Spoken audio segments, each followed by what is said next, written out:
philosophical inquiry marked by its enduring quest for truth, understanding, and meaning has evolved through various methods and frameworks over millennia. Our approach to this historical and intellectual evolution emphasizes the interconnectedness of philosophical ideas, examining how different thinkers and their doctrines influence and build upon each other. By considering the mutual influences and relational dynamics among key philosophical concepts, we can discern a coherent progression and synthesis of thought. The Socratic Method is a timeless approach to uncovering truth through persistent questioning, engaging dialogue, and the technique of elenchus, or refutation. Socrates, who famously declared, "I know that I know nothing," emphasized the importance of questioning as a means to stimulate critical thinking and illuminate knowledge. He believed that an unexamined life is not worth living, advocating for dialogue as a necessary process for self-examination and discovery. Through elenchus, Socrates sought to dismantle false beliefs and reveal deeper truths, echoing his conviction that the only true wisdom is in knowing you know nothing. These components coexist seamlessly in the Socratic Method, forming a coherent strategy for philosophical inquiry. Plato's theory of forms presents a profound metaphysical framework where the tangible world we perceive is merely a shadow of the true, ideal forms. He posited that the objects we perceive are not the ultimate reality. They are merely shadows of the forms, suggesting that our sensory experiences are limited reflections of a higher reality.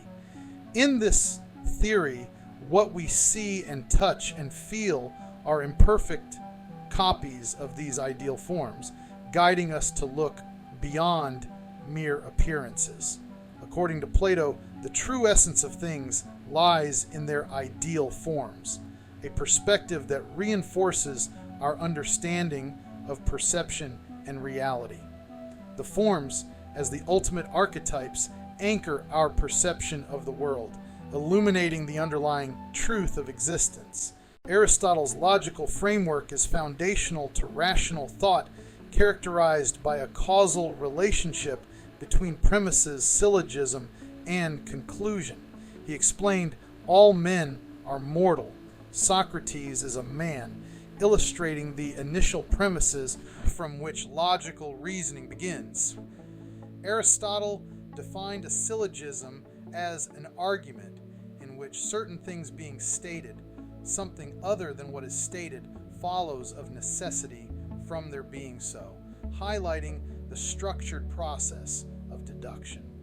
This logical progression culminates in the conclusion, therefore, Socrates is mortal, demonstrating how premises and syllogism causally lead to a rational outcome. Aristotle's logic exemplifies a systematic approach to understanding and deriving truths through Stoicism, originating in the 3rd century BCE, is a philosophy of resilience, emphasizing the equilibrium between virtue, wisdom, and happiness. Epictetus declared, "Virtue is the only good," underscoring the central role of moral excellence in Stoic thought. Seneca contributed by stating, "He who has a why to live can bear almost any how," highlighting the importance of wisdom in navigating life's challenges. Epictetus further clarified that happiness and freedom begin with a clear understanding of one principle. Some things are within our control and some things are not, aligning happiness with the acceptance of life's inherent limitations. Stoicism teaches that through virtue and wisdom, one can achieve true happiness, maintaining inner peace amidst external turmoil. Augustine's profound integration of Christianity and Platonism around the 4th century CE bridges faith, reason, and divine illumination. He believed that faith is to believe what you do not see. The reward of this faith is to see what you believe, emphasizing the foundational role of faith in spiritual understanding. Augustine argued that reason is the light by which we understand God's revelation, suggesting that rational thought enhances our comprehension of divine truths. This synthesis is completed by the concept of divine illumination, where God's illumination of the mind allows us to understand and believe, illustrating how faith and reason converge through divine insight. Augustine's integration forms a cohesive world view that harmonizes religious belief with intellectual inquiry. Thomas Aquinas' scholasticism from the 13th century intricately conjoins faith, reason, and theology, creating a comprehensive framework for understanding the divine. He asserted, "To one who has faith, no explanation is necessary. To one without faith, no explanation is possible," highlighting the necessity of faith in theological discourse. Aquinas also recognized that we can't have full knowledge all at once. We must start by believing. Then afterwards we may be led on to master the evidence for ourselves, illustrating the progressive relationship between faith and reason. He described theology as taught by God, teaches of God, and leads to God, encapsulating the purpose and scope of theological study. Aquinas' scholasticism presents a systematic approach that unites faith and reason in the pursuit of divine knowledge. Descartes' Cogito ergo sum, 1637. René Descartes' famous declaration, "I think, therefore I am," encapsulates his non-linear approach to establishing existence through doubt and thinking. Descartes advocated for radical doubt, stating, "If you would be a real seeker after truth, it is necessary that at least once in your life you doubt, as far as possible, all things," emphasizing the importance of questioning everything. This doubt leads to the realization that "I think, therefore I am," where the act of thinking becomes undeniable proof of existence. Descartes further argued, "It is certain that I am really distinct from my body and can exist without it," underscoring the independence of the thinking self from the physical body. His method reveals a profound journey from doubt to the affirmation of self-existence. Kant's categorical imperative of 1785. Immanuel Kant's ethical framework, the categorical imperative, harmonizes autonomy, universality, and moral law.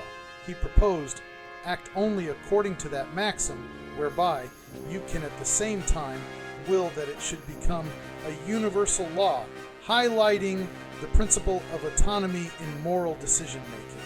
Kant emphasized the intrinsic worth of individuals, stating, "Treat humanity, whether in your own person or in the person of another, always at the same time as an end, never merely as a means," advocating for the universality of ethical considerations. He revered the moral law, expressing, "Two things fill the mind with ever new and increasing admiration and awe: the starry heavens above me and the moral law within me," illustrating the profound respect for ethical principles that guide human actions. Kant's categorical imperative offers a cohesive and universal approach to morality. Hegel's dialectic, early 19th century. Hegel's dialectic method presents a dynamic process of thesis, antithesis, and synthesis, driving the evolution of ideas. He described the beginning of thought as the thing in itself, simple, immediate, representing the thesis. This initial idea encounters its opposite, the antithesis, which Hegel noted as merely something immediate and specific. The tension between these opposing elements is resolved in the synthesis, where Hegel stated, "The truth is the whole. The whole, however, is merely the essential nature reaching its completeness through the process of its own development." This dialectical process illustrates how conflicting ideas evolve and integrate into a more comprehensive understanding. Hegel's dialectic reveals the progressive nature of philosophical thought. Nietzsche's Übermensch, envisioned in 1883 by Friedrich Nietzsche, presents a higher human ideal achieved through the will to power and self-overcoming. He believed that the will to power is the will to overcome oneself, emphasizing the transformative power of inner strength and ambition. Nietzsche challenged individuals, asking, "Man is something that shall be overcome. What have you done to overcome him?" This call to self-overcoming is central to his philosophy. The Übermensch, or overman, represents this ideal. As Nietzsche proclaimed, the Übermensch shall be the meaning of the earth. His vision converges the drive for power and self-transcendence, proposing a new standard for human excellence and purpose.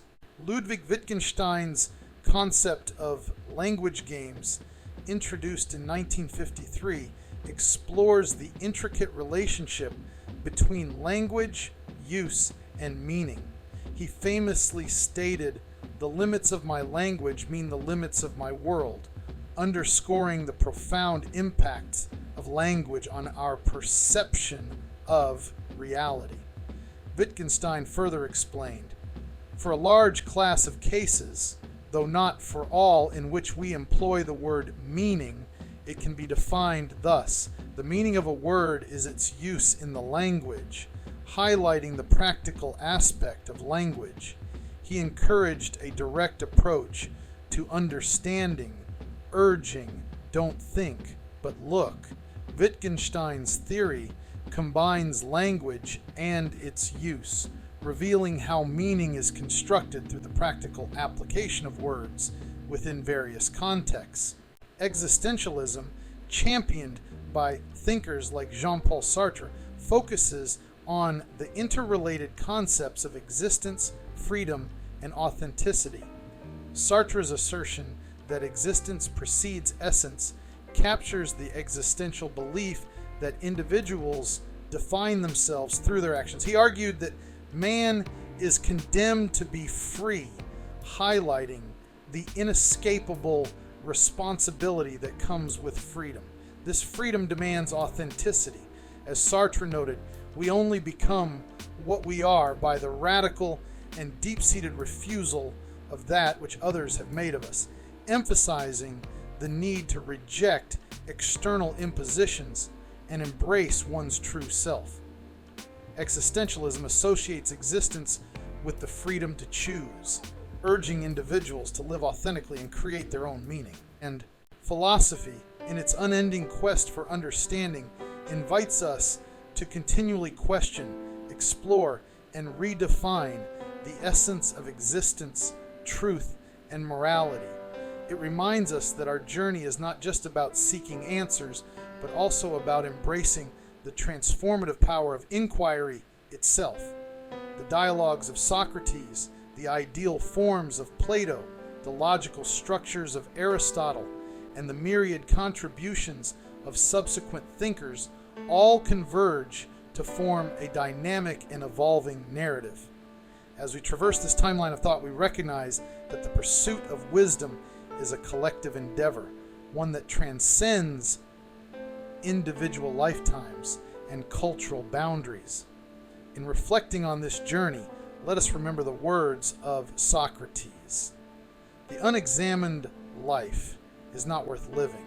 This exhortation to continual self-examination and critical reflection remains as relevant today as it was in ancient Athens. May we carry forward the legacy of these great minds, cultivating our own capacity for wonder, skepticism, and profound insight. In doing so, we not only honor the past, but also contribute to the ever-unfolding story of human understanding. As we part, let us embrace the philosophy that life's greatest meaning is found in the relentless pursuit of truth, wisdom, and the betterment of the human spirit.